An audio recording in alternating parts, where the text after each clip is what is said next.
Imported fabric കാണുമ്പോൾ എൻ്റെ മനസ്സിലേക്ക് ഈ ഒരു ഡിസൈൻ ആദ്യം ഓടിയെത്തുന്നത് നമ്മുടെ കോൺസെപ്റ്റ്, നമ്മുടെ ഡാർക്ക് കളേഴ്സിലേക്കായിരുന്നു നമ്മൾ ആ കോൺസെപ്റ്റ് 5 എണ്ണം ചെയ്തത്.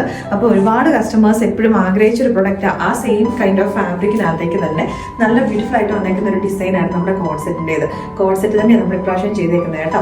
ഇമ്പോർട്ടഡ് ഫാബ്രിക് എന്ന് പറഞ്ഞിട്ടുണ്ടെങ്കിൽ നല്ലൊരു ടെക്സ്റ്റേർഡ് ആയിട്ട് ഒരു ഫ്ലോയി ആയിട്ട് കിടക്കുന്ന നല്ലൊരു ഫാബ്രിക്കാണ്. അതിനകത്തേക്ക് ഡിജിറ്റൽ പ്രിന്റ് ചെയ്ത് വന്നേക്കുന്നത്. ഇത് ഇവിടേക്കായിട്ട് ഒരു 3 പാനൽസ് ചെയ്താൽ വരുന്നത് കേട്ടോ. സ്ലിറ്റഡ് പാറ്റേൺ ആണ്. കോട്ടൺ ലൈനിങ് ഇതിനോട് തന്നെ അറ്റാച്ച് ചെയ്തിട്ടുണ്ട്.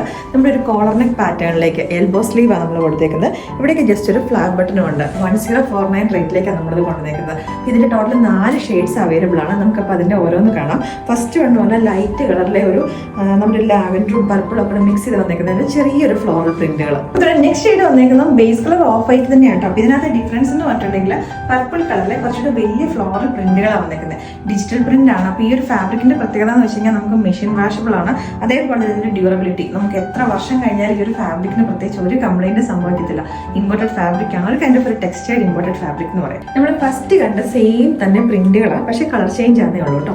ഇതിന്റെ എല്ലാത്തിന്റെ തന്നെ ബേസ് കളർ വന്നേക്കുന്നത് നമ്മളൊരു മിൽക്കി വൈറ്റ് ആണ്. ഇതിന്റെ ആ ഒരു ഫാബ്രിക് എന്ന് പറഞ്ഞിട്ടുണ്ടെങ്കിൽ നിങ്ങൾക്ക് ചിലപ്പോൾ വീഡിയോയിൽ ക്ലിയർ ആവുന്നതെന്ന് അറിയത്തില്ല. ഒരു റിങ്കിൾഡ് അല്ലെങ്കിൽ ഒരു ക്രഷ്ഡ് ടൈപ്പ് ഓഫ് ഒരു ഫാബ്രിക് ആയത് ഒരു സെൽഫായിട്ടൊരു ടെക്സ്ചർ അതിനകത്തേക്ക് തന്നെ വന്നിട്ടുണ്ട്. അപ്പോൾ ഇടാൻ വേണ്ടിയിട്ടാണ് നല്ല കംഫർട്ടബിൾ, നല്ല ഫ്ലോയി ആയിട്ട് കിടക്കും. മെഷീൻ വാഷബിൾ ആണ്. Iron free. ഇത് അയൺ ചെയ്തേക്കരുത് കേട്ടോ. കാരണം ഇതിന്റെ ആ ഒരു ഫാബ്രിക്കിന്റെ സ്പെഷ്യാലിറ്റി എന്ന് പറയുന്നത് ആ ഒരു ക്രഷ്ഡ് ടൈപ്പ് ഓഫ് മെറ്റീരിയൽ. അത് അയൺ ചെയ്ത് കഴിഞ്ഞാൽ അതിന്റെ ആ ഒരു ടെക്സ്ചർ നഷ്ടപ്പെട്ടു പോകും.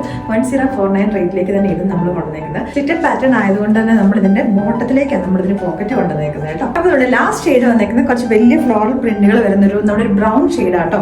ലൈറ്റ് ബ്രൗണും ഡാർക്ക് ബ്രൗണിന്റെയും കൂടെ പ്രിന്റുകൾ അതിനകത്തേക്ക് വന്നേക്കുന്നത്. അപ്പോൾ ഇതെല്ലാം നമ്മളിപ്പോൾ ഓണത്തിന്റെ നമ്മുടെ സ്റ്റിച്ചിങ്ങും ഒക്കെ നടന്നുകൊണ്ടിരിക്കുന്നതുകൊണ്ട് തന്നെ 7 വർക്ക് ഡേയ്സിന് ശേഷമായിരിക്കും നമ്മൾ ഈ പ്രൊഡക്റ്റ് ഇവിടെ നമ്മൾ ഡിസ്പാച്ച് ചെയ്യുന്നത് കേട്ടോ. ഓണത്തിന്റെ തിരക്കായതുകൊണ്ടാണ്.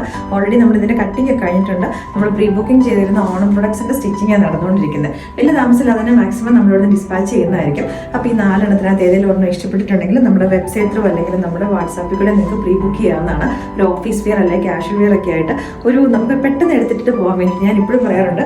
അയൺ ഫ്രീ ആണ്. അതുപോലെ തന്നെ നമുക്ക് പെട്ടെന്ന് അലക്കി ഉണങ്ങി കിട്ടാനും മെഷീനിലിട്ട് സെപ്പറേറ്റ് വാഷ് ഒന്നും ചെയ്യാതെ തന്നെ നമുക്ക് യൂസ് ചെയ്യാൻ പറ്റുന്ന ഒരു ഈസി ടു യൂസ് എന്ന് പറഞ്ഞ പോലത്തെ പ്രൊഡക്ട്സ് ആട്ടോ.